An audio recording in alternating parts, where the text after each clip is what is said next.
ایک صبح شام اللہ کے راستے میں بہتر ہے دنیا مافیہا سے۔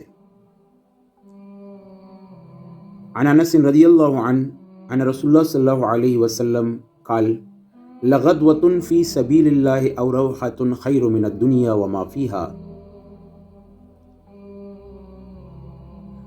انس رضی اللہ تعالی عنہ سے روایت ہے کہ رسول اللہ صلی اللہ علیہ وسلم فرماتے ہیں،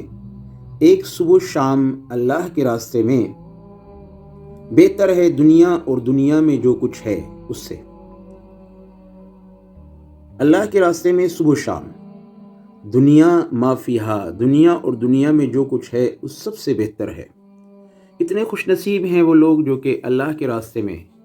چاہے دعوت اللہ کی صورت میں، جہاد فی سبیل اللہ کی صورت میں، یا تعلیم و تعلم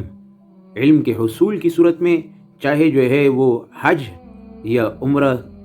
کی صورت میں، وہ اللہ کے ہاں اپنا جو ہے وقت قیمتی کر لیتے ہیں ایک صبح اور شام لگا کے۔ ہمیشہ یاد رکھیں کہ کبھی بھی یقین اللہ کی ذات عالی پر، توکل اللہ کی ذات عالی پر گھر بیٹھے نہیں بنے گا جب تک کہ خروج من البیت نہ ہو، اللہ کے راستے میں نکلنا نہ ہو، اللہ کے راستے میں نکلنا نہ ہو، تب تک جو ہے بندے کو جو ہے اس دین اسلام جو کہ اللہ کے نزدیک ان الدین عند اللہ الاسلام ہے، اللہ کے نزدیک جو کہ دین اسلام ہے اور بغیر اس کے ہرگز اللہ کو کوئی جو ہے مقبول بھی نہیں ہے،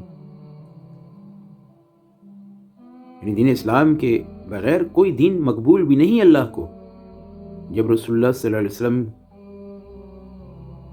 دنیا میں تشریف لے آئے تو ادیان جمی جو ہے، تمام ادیان جو ہے منسوخ ہو گئے،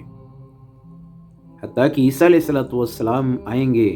تو وہ بھی شریعت محمدی کے تحت جو ہے زندگی گزاریں گے، پابند ہوں گے شریعت محمدی کے۔ تو لہذا اس جمی دین کو،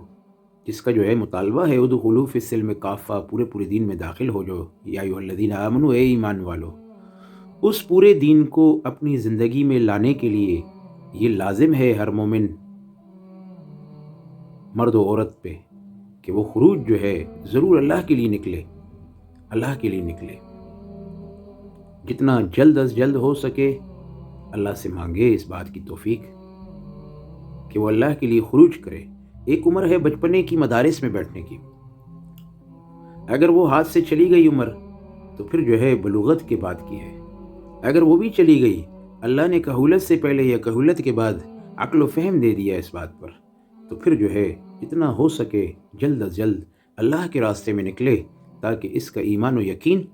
اور اس کا توکل اللہ کی ذات پہ جو ہے، جیسے مطالبہ ہے اللہ کی ذات کا، یا ایھا الذین آمنوا آمنو، اے ایمان والو ایمان لے آؤ۔ ایمان والوں کو یقین کا اور ایمان کا دوبارہ کہا جا رہا ہے، یعنی جیسے قرآن سیکھا جاتا ہے، تعلم القرآن،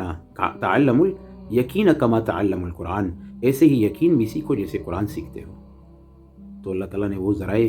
ہم سب کے لیے آسان کیے ہوئے آج اس دور میں، اس صدی میں، اللہ تعالیٰ ہمیں جو ہے نا اس بات پہ عمل کرنے کی توفیق عطا فرمائے۔ وما علینا الا البلاغ۔